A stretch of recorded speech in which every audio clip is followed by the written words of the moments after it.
How to remove multiple Snapchat friends at once. Hello everybody, welcome back to the channel. Today I'll guide you on how you can remove multiple Snapchat friends at once.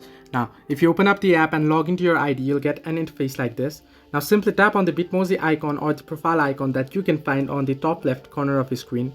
And if you scroll down, you'll be able to see my friends here under friends, and you can see all your friends here.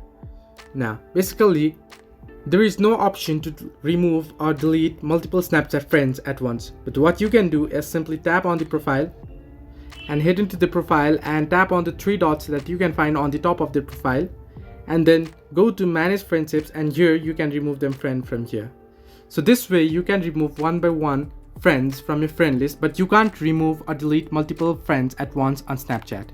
Unlike other apps, there is no any option to select or multiple select friends and then unfriend them all at once. So, hope this helped you. Do like and subscribe, and do not forget to leave a comment down below if you have any further issues.